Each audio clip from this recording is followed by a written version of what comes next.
I'm going to say it, and not a lot of radical feminists are going to like this. I want to live in patriarchy, and I'm going to tell you why I support patriarchy. If we had a war, or if all those crazy Middle Eastern countries came and attacked us, if we had forced conscription, what would happen if women were forced to enlist in the military? Well, women know that they'll never be forced to enlist in the military. All the stuff about women being in the military, especially when it comes to combat roles, is just feminist nonsense.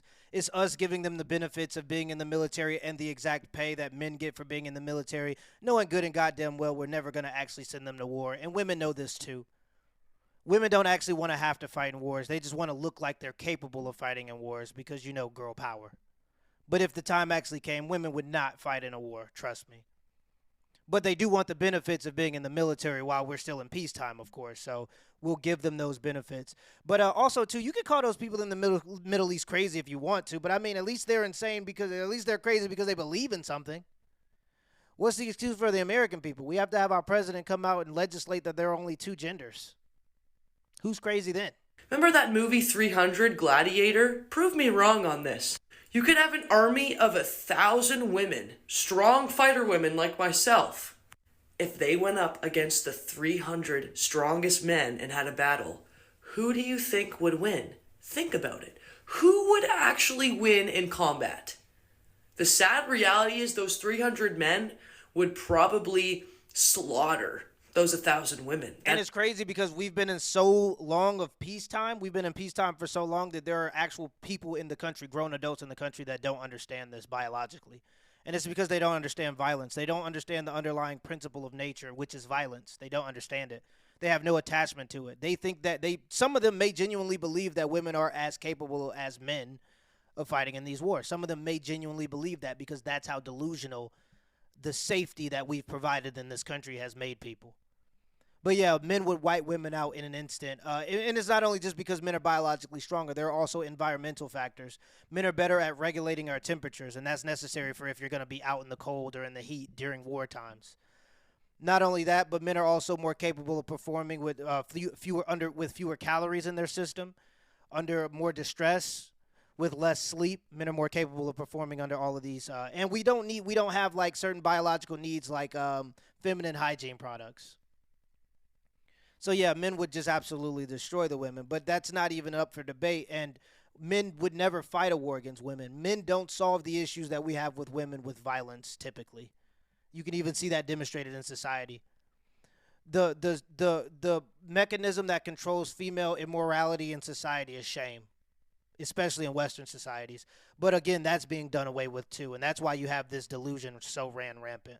But, of course, men would destroy. And also, too, for the people that are going to go, oh, well, what about technology? This technological utopia where that's where wars fought with robots and drones, it just doesn't exist. If you look at the war between Russia and Ukraine, you're still going to see boots on ground. Literally 4 years ago, people would say that Russia is a competing army with the U.S. military. And when you see them competing against the Ukraine, it's still boots on ground. So there's no technological utopia that's going to alleviate the fact that if you're a woman and you want to go to war against men, it's still going to be boots on ground, not you behind a PlayStation 2 controller controlling a drone. That is just the facts of biology. Yeah. If men are forced into conscription, meaning that they give their lives to die for our country, shouldn't those men receive different privileges than women? Like the right to vote? I'm not saying we should take the right to vote away from women. But this is the thing. Women, it is unnatural for us to try and rule over men. It literally doesn't make any sense. Men are the protectors.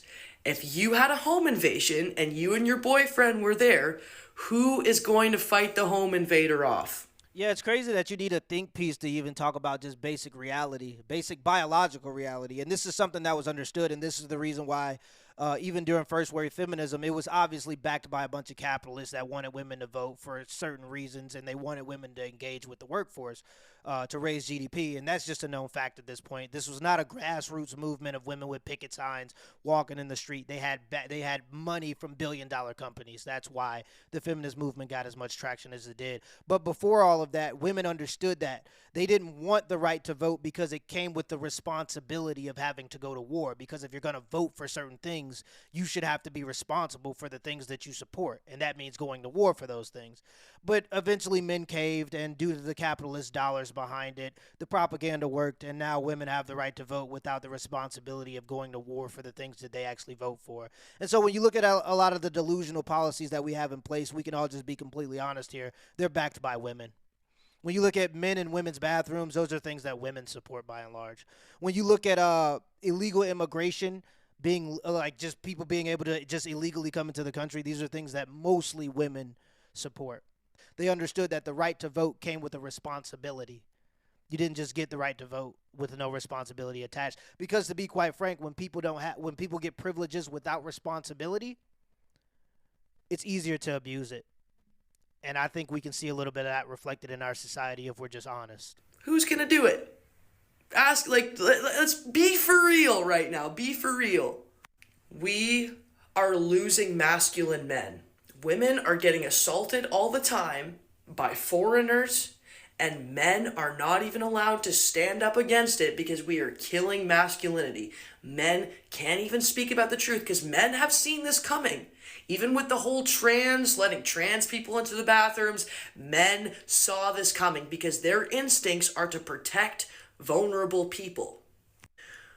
If a woman was a police officer, even if she had a gun, and she knocked on the door of 5 gang members, all armed, do you really think that that woman has any chance? Even if she pulls over a man, okay, on the side of the road, do you really think she has a chance?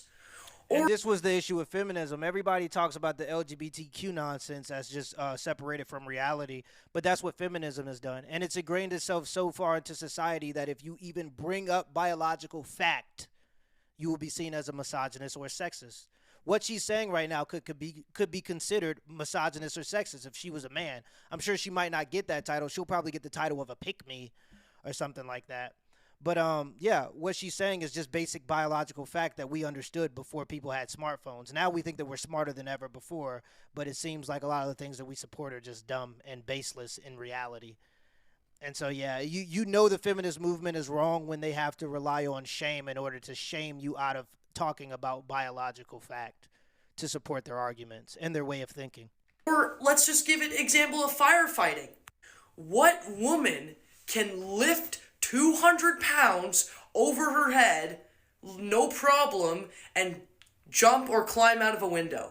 Be for real. Be for real. Exact same scenario with the military. They're not capable of it, but we want them to feel like they're capable of it. So we're going to risk the safety of our country and of people in order to make women feel like they're capable of doing the job. And the funniest part of it is the feminists will say that they're all for equality, but they want these women who are less capable of the job to be paid as much as the men who are more capable of the job, even if the men have higher burdens of task because they're more capable of the job. Does that make any sense?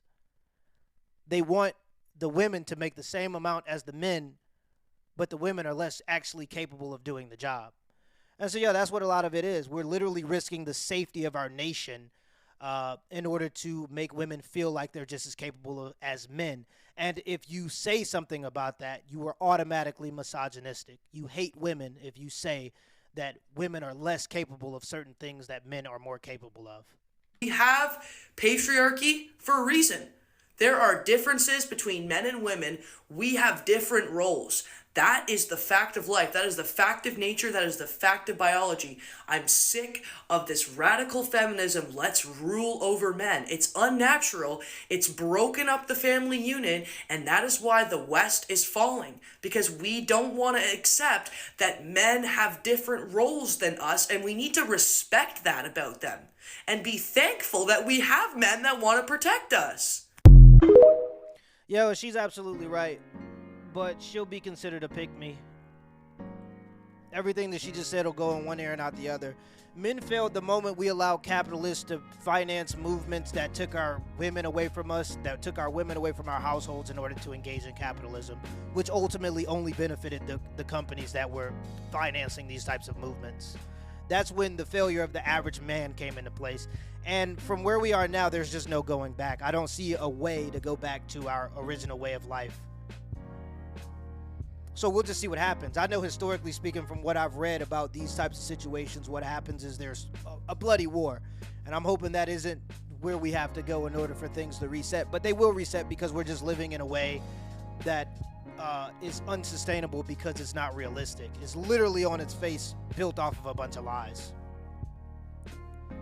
And as far as living in a matriarchy, we don't really ever have to worry about that, because women are only given rights by men. So the only way women can have rights in society is if men give them to them, and if men are willing to fight and die for women to have those rights. Because the moment men say that we're not willing to fight and die for women to have these rights, another group of men are just going to come from another country and take those rights away from the women.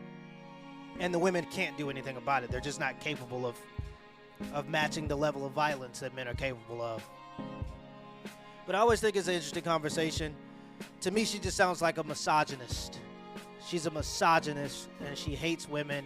She's a sexist, homophobic bigot, and a pygmy.